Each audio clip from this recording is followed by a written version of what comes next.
बोल जयकारा बोल मेरे श्री गुरु महाराज की जय।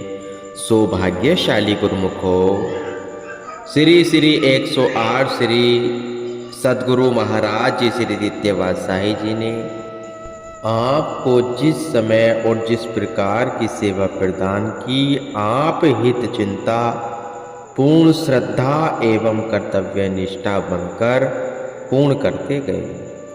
आपके लिए जंगल में झाड़ियों की सफाई करना, पत्थर उठाना, बाग बगीचे की संभाल, ट्रस्ट ऑफिस की सेवा करना अथवा प्रबंधक समिति में सम्मान पाना, सब एक समान था। आपका लक्ष्य ही था, जैसे कहा है, तू दरो गुम सो विशाल ई अस्तो वस, तू बवास असला कमाल ई अस्तो वस। हे जिज्ञासु, तू अपने मालिक के ध्यान में पूर्णतः लीन हो जा, क्योंकि इसी का नाम योग है। तू स्वयं को मिटा दे, भक्ति मार्ग में बस यही पूर्णता है। सन 1954 में श्री आनंदपुर की पावन धरा पर जब श्री आनंद सर महातीर्थ का उद्घाटन हुआ और सेवा के लिए श्री वचन हुए, श्री दित्यवासाही जी ने प्रेम सागर में ऐसी डुबकी लगाई मानो सारी सृष्टि इस सौभाग्य को पाने के लिए दौड़ी चली आई। उस समय आप भी श्री आनंद सर की खुदाई अथवा पत्थर आदि उठाने की जो सेवा श्री आज्ञा से मिली थी, उसे संपूर्ण करने के लिए अपनी ही धुन में चुपचाप दिन रात सेवा में लीन रहे। आप श्री आज्ञा अनुसार प्रातः समय 1 घंटा विशेष सेवा में महात्मा ध्यान सागरानंद जी के साथ अवश्य भाग लेते। एक बार आप जबकि 1 घंटा सेवा कर चुके थे, महात्मा आत्मा धर्मानंद जी ने आपको बुलाकर कहा कि आओ हमारे साथ ट्रक में पत्थर भरने की सेवा करें। आप उनके साथ चल पड़े। बावली पर ट्रक में पत्थर भरने के पश्चात आप स्वयं भी ट्रक में चढ़ गए और पीछे सड़क की ओर मुख करके खड़े हो गए। महात्मा जी ने मोड़ काटते हुए जोर से ब्रेक लगाई और अचानक ही एक भारी पत्थर उड़कर आपके बाहें चरण पर आ गिरा। उसकी तीखी धार से वहां गहरा घाव हो गया। कुछ ही नसें कट जाने के कारण रक्त बहने लगा और बहुत तेज दर्द होने लगा। आपने उफ तक न की। चरण पर शीश से रुमाल उतार कर बांध लिया और श्री आनंद सर पहुंच गए। डॉक्टर रामलाल जी ने यहाँ पर जितनी चिकित्सा उपलब्ध थी, उसी अनुसार आपके चरण पर पट्टी करते रहे। आप दर्द को सहन करते हुए सेवा में संलग्न रहे। श्री स्वामी जी श्री चतुर्वासाही जी साधु वेश में ने कहा, आपको गंभीर चोट आई है, थोड़ा आराम कर ले। आपने कहा, स्वामी जी, श्री सद्गुरुदेव श्री दित्यवासाही जी के श्री चरणों में विनय न करना, दर्द है, ठीक हो जाएगा। यह सेवा में विहन है, टल जाएगा। सेवा ही जीवन है और आंतरिक सुख की दाता है, इसे पाना है। उनके मुख से अनायास ही वचन हुए कि सचमुच आप सहनशीलता एवं धैर्य की मूर्ति हैं। आप गुरु भक्ति में आदर्श हैं। उस समय आपको जो चोट लगी वह कोई साधारण न थी, बल्कि नसें कट जाने के कारण आपके चरण में बहुत सूजन आ गई और दर्द भी बढ़ता गया। कुछ समय पश्चात आपका वही चरण अनबूझे अंगारों के ऊपर अनायास ही पड़ गया, परंतु जब आपको जलन का तनक भी आभास न हुआ तो डॉक्टर समझ गया कि यह नसों की गंभीर समस्या है। उसने श्री गुरु महाराज जी के चरणों में विनय की, आपको तुरंत उपचार के लिए भेजा जाए। आपके बड़े भाई की विनय पर महाप्रभु जी ने आपको कलकत्ता चिकित्सा के लिए भेज दिया। महाप्रभु जी ने अपना आशीर्वाद प्रदान करते हुए फरमाया कि घबराने की आवश्यकता नहीं है। आपने तो परमार्थ की बहुत बड़ी सेवा करनी है। आप बिल्कुल ठीक हो जाएंगे। कलकत्ता में उस समय के विख्यात डॉक्टर बनर्जी ने आपके चरण की नसों का ऑपरेशन द्वारा ठीक किया। महात्मा नित्य अनमोलानंद जी भक्त वेश में को आपकी सेवा में भेज दिया गया। इस प्रकार आप चिकित्सा करवा कर वापस श्री आनंदपुर लौट आए और पुनः सेवा में संलग्न हो गए।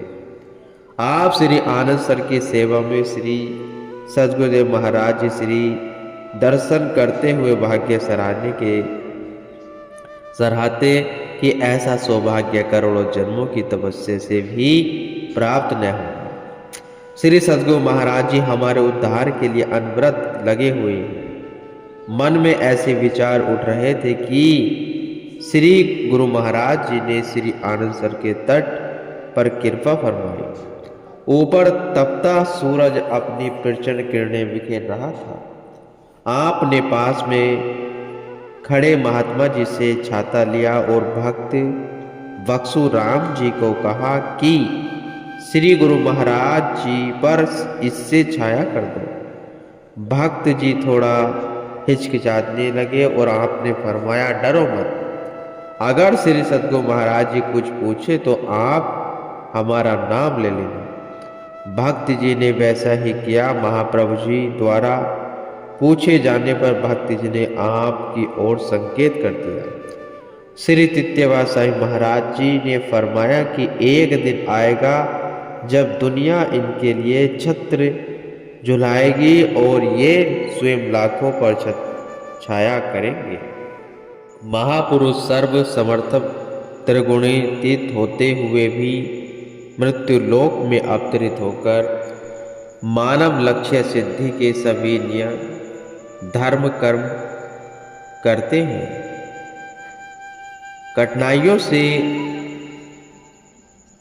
जूझते हुए बाधाओं को मुस्कुराते हुए पार करते हैं। साधारण जनमानस को आदर्श गुरु भक्ति से लक्ष्य सिद्धि का मार्ग सुझाते हैं। इसी प्रकार श्री आनंद सर की सेवा में जुटे रहने पर समय अनुसार जहाँ श्री सेवा में श्री आज्ञा होती तन प्राण से निभाते। श्री आनंद सर की सेवा के साथ साथ श्री परमहंस अद्वैत मंदिर की नींव श्री सद्गुरु महाराज जी श्री तित्यवासाही जी ने रखी। इसी कार्य के लिए मकराना से संगमरमर का पत्थर लाने के लिए आपको श्री आज्ञा हुई। एक महात्मा जी को ट्रक चालक थे, उन्हें आपके साथ भेजा। उस समय जंगलों के मार्ग में डाकों का भय अधिक होता था।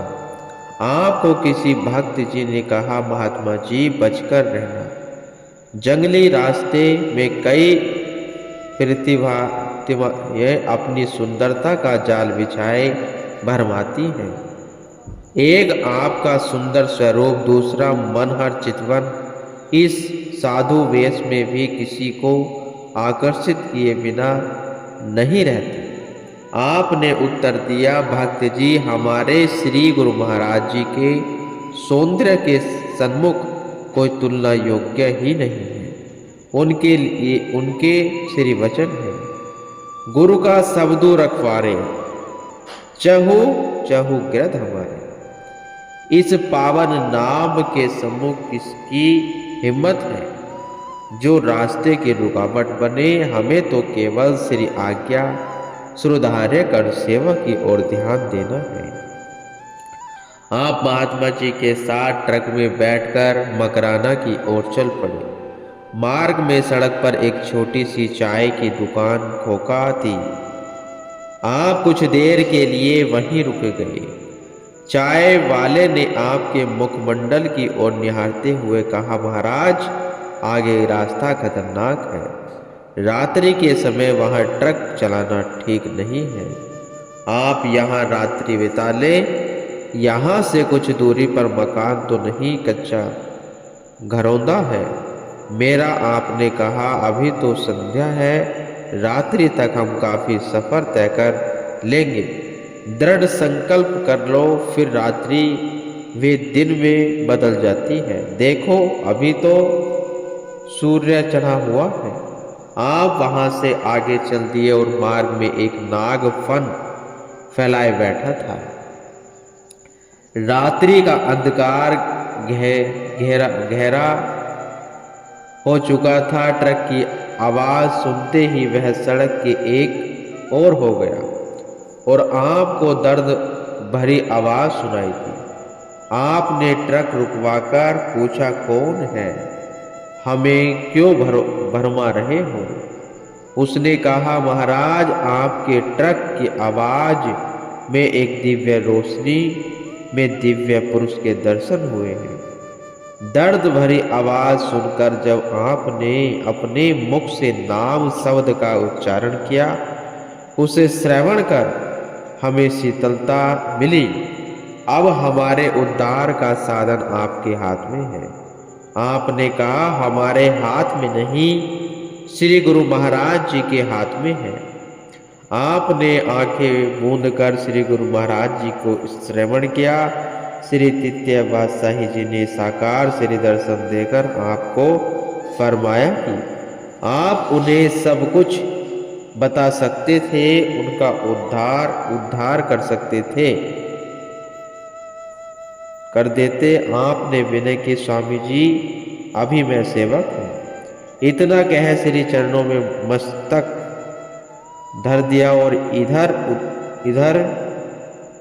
उधर गुरु शब्द की आवाज मुख से निकलते ही सामने कई यक्ष, गंधर्व एवं अन्य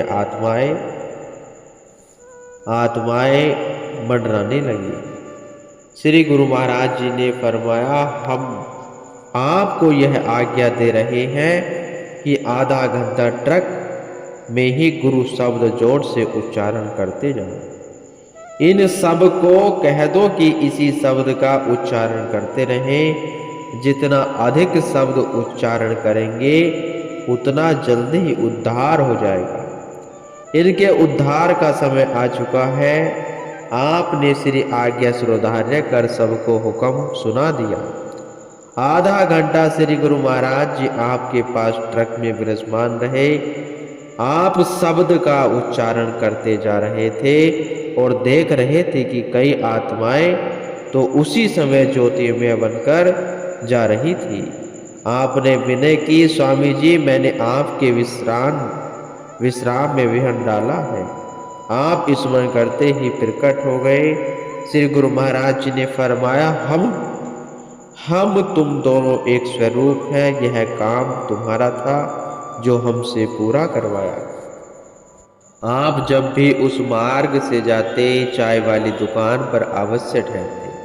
वह भी विनय करता कि महाराज आते जाते यहाँ अवश्य ठहरा कीजिए। देखो आपकी कृपा से यहाँ कितनी जल्दी सड़कें वह रास्ते बन गए हैं। आप हम पर भी कृपा करें। घरौंदे में अपने चरण डालकर उसे पक्के मकान में परिवर्तित कर दे। वह आपसे चाय के पैसे नहीं लेता था। आपने कहा, संतों से लेन देने का संबंध तो चलता आया है। तुम्हारा मकान तो बन जाएगा, परंतु श्री आनंदपुर में आकर गुरु शब्द लो और नाम की कमाई से फूलो फलो। कुछ ही समय में उसकी कोठी और दुकान दोनों बन गए और वह श्री आनंदपुर का स्थान पूछता हुआ परिवार से ही वहां पहुंचा तो आप गुरु गद्दी पर आसीन थे। उसने परिवार सहित नाम दीक्षा ली और श्री दर्शन कर निहाल हो गया। पुण्य श्री दर्शनों के लिए श्रद्धा से आने लगा। इस प्रकार आप श्री आनंदपुर में सेवा कार्य करते हुए अमृतसर, जालंधर, दिल्ली, इंदौर, जबलपुर अन्य कई आश्रमों पर गए। वहाँ के महात्मजन एवं बाइयाँ आपको सत्संग करने के लिए विनय करते। आप फरमाते, हम श्री आनंदपुर की सेवा में आनंद आया है। अभी समय नहीं, आपके मौन पिता था, इसलिए किसी से ज़्यादा मेल मिलाप नहीं रखते थे। जिस कार्य हेतु जाते उसी पूर्ण कर शीघ्र ही श्री आनंदपुर लौट आते।